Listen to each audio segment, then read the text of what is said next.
Hello friends मु आपनको स्वागत जनाऊँ ग्रीन मैन एफडी चैनल टी ए वीडियो रे देखि पारथबे एटा होचे गोटे notice government of India ministry of railway तरफ रो आसीची देखि पारथबे एट लिखा है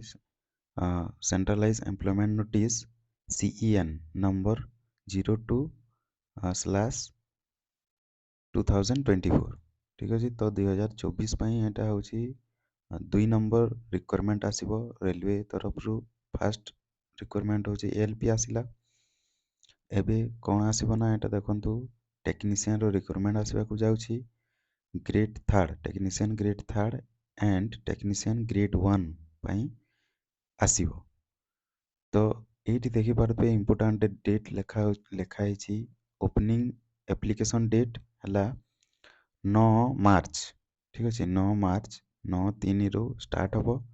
तापरे क्लोजिंग सबमिशन एप्लिकेशन केबे हो जे देखंतु एप्लिकेशन लास्ट डेट केबे रहिबो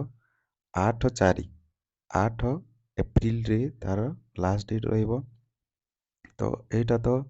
गोटे शॉर्ट नोटिस हिसाब रे आसीची लिमिटेड जिंसो डाटा दिया हिची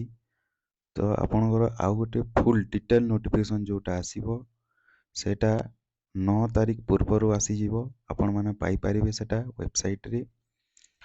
तो आगु को देखिबा कोन डेटा दिया हिची देखंतु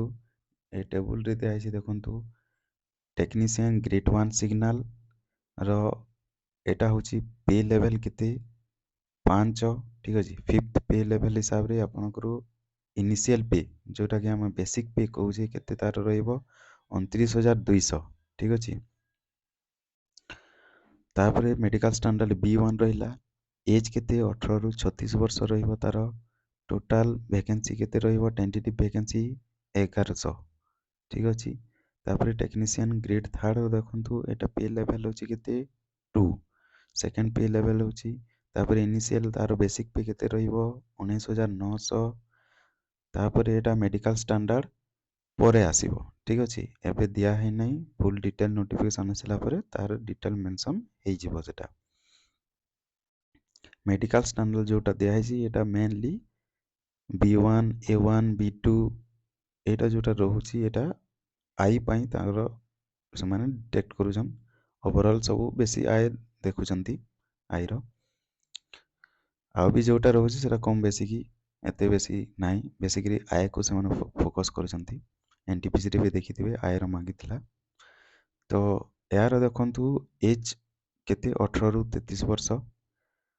तापरे यार टेंटेटिव वैकेंसी केते रहउची 7900 तो टोटल वैकेंसी हे जाउची दुईटा मिसे की 9000 तापर एज देखंतु 1/7/2024 को आपनकर एते एज हेतबा कथा 18 रु 36 मध्य रे आ 18 रु 33 मध्य रे आपनकर एज रहउतबा कथा ठीक अछि तापरे 9000 टोटल वैकेंसी गला एटा जोन वाइज तापरे डिवाइड हे जो रेलवे जेतरा जोन अछि तारो जोन वाइज डिटेल डिवाइड है कि नेक्स्ट जोटा डिटेल नोटिफिकेशन आसीबो सेतिरे मेंशन हे जिवो तापर देखंतु एट लिखा है कि 3 वर्ष एज रिलैक्सेशन मिलिबो आपनको कोन पाए ना कोविड पेंडेमिक हेतिला तो सेति में 3 वर्ष रिलैक्सेशन दिया जिवो ऑफिशियल नोटिफिकेशन डिटेल देखंतु 9 तारिख पूर्वरु रिलीज हे जिवो बोली लेखि जिवि से ठीक अछि एज रो जानिले तापर एजुकेशनल क्वालिफिकेशन भी डिटेल मेंशन हबो जेते बेले फुल नोटिफिकेशन आसीबो एथिरे एते डिटेल्स लेखा है नै तापर देखंतु आपनकर आउ कोन रहला तापर लास्ट को देखंतु आपन फीस बाबद दिया हिची एग्जामिनेशन मोड तो सीबीटी हबो कंप्यूटर बेस्ड टेस्ट हबो सेटा जानथिबे फीस ता देखंतु फीस अछि 500 टका आपनकर SC ST ex serviceman PWD female transgender minorities economic backward classes Etah A category row candidate माननकु 250 टंका देबा को पड़िबो ए सब को छाड़ी की बाकी जो अदर कैटेगरी कैंडिडेट रहिले अनरिजर्व हे गला कि बाकी हो जो जहा रहिले सेटा 500 टंका तांको देबा को पड़िबो तो 500 टंका रु 400 टंका रिफंडेबल हे जबो ठीक अछि आपण जदी प्रीलिम एग्जाम को अपियर करले तापरे आपण मानकु 400 टंका रिटर्न हे जबो अपियर जदी न करले ता रिटर्न हेबो नाही ଆଗରୁ ଯେଉଁଟା ଗ୍ରୁପ୍ ଡି ବାହାରିଥିଲା କି ଏନ୍ଟିପିସି ବାହାରିଥିଲା ତାହାର ସେ ଭଳିଆ ହେଉଥିଲା, ଜାଣିଥିବେ ଆପଣମାନେ। ତ ଆଉ ଥରେ ଆପଣମାନଙ୍କୁ ବ୍ୟାଙ୍କ ଡକୁମେଣ୍ଟ ସବୁ ବ୍ୟାଙ୍କର ଡିଟେଲ୍ସ ଭେରିଫାଏ ପାଇଁ ମାଗିବ। ତାପରେ ସେହି ଆକାଉଣ୍ଟରେ ଆପଣ 400 ଟଙ୍କା ରିଫଣ୍ଡେବୁଲ୍ ହେଇଯିବ। ଠିକ୍ ଅଛି। ତ 9,000 ଭେକେନ୍ସି ଆସୁଛି ଦେଖନ୍ତୁ। ତ ପ୍ରିଭିୟସ୍ ଟାଇମ୍ ତ ଏତେ ଭେକେନ୍ସି ନଥିଲା, ଆପଣ ଜାଣିଥିବେ ଏଏଲ୍ପି ଆଉ ଟେକ୍ନିସିଆନର କମ୍ବାଇନ୍ ହେଇକି ଆସିଥିଲା। ତ ଏତେ ଟେକ୍ନିସିଆନର ଭେକେନ୍ସି ନଥିଲା। ତାପରେ ଟେକ୍ନିସିଆନର